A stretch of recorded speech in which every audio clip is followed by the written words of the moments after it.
To whom it may concern. It happened in October last year. I know it was a Thursday because it's the day I get my pension. I also buy my chicken. I can make a chicken pie, a casserole and some soup with just one piece. It's the only day I go down into the village.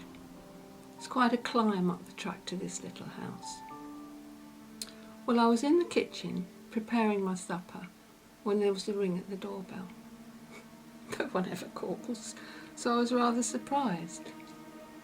I opened the front door and there he was, smiling at me as he used to, except his teeth were different.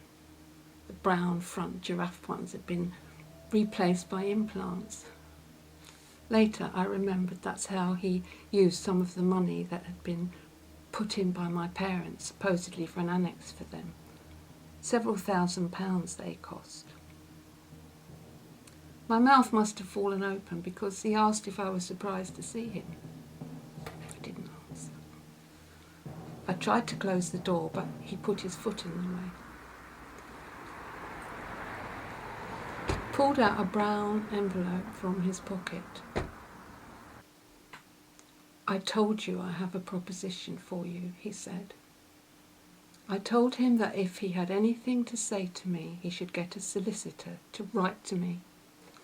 He'd taken a step back, and so I closed the door in his face. I remember returning to the kitchen and putting the kettle on to make some tea. I was shaking. Maybe the tea would help. The shock of his betrayal had sent my mother into dementia. Court had said it was the oldest trick in the book. But as he hadn't signed a deed of trust, there was nothing we could do about it. Maybe the tea would help. The shock had pushed my mother into dementia. It was not going to go the same way. I got back to preparing the chicken. And then it was 6 o'clock and I thought I'd go into the other room and put the television on. I could hear it through the door and it would take my mind off things.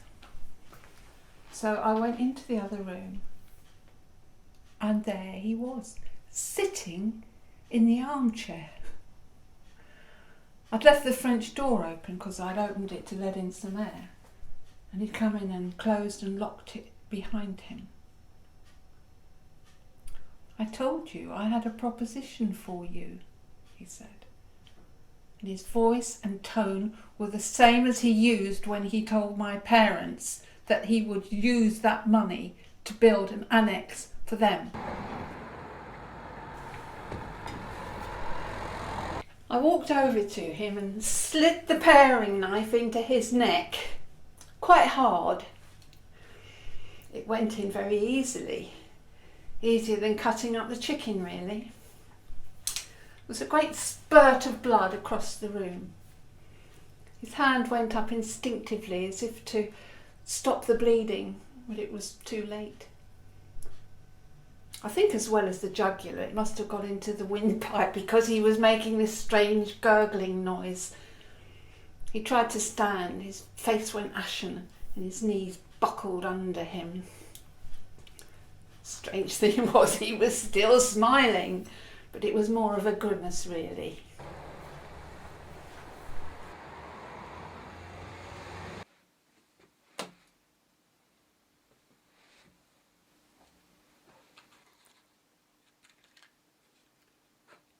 I stepped round him and drew the curtains. I picked up his car keys from the coffee table and then I went out of the room, closing the door. I washed my shoes and mopped up the footprints. Then I washed the knife and my hands and finished cutting up the chicken. The shaking had stopped and I felt better than I had for a long time. While the chicken was in the oven, I took his car keys and went out and put his car in my garage. It was a green car. It wasn't the ostentatious Porsche that he used to have. I suppose she must have thrown him out and he was trying to propose some financial deal with me, thinking I was as naive as I used to be. That way, up a hill, and then there's a sort of narrow track.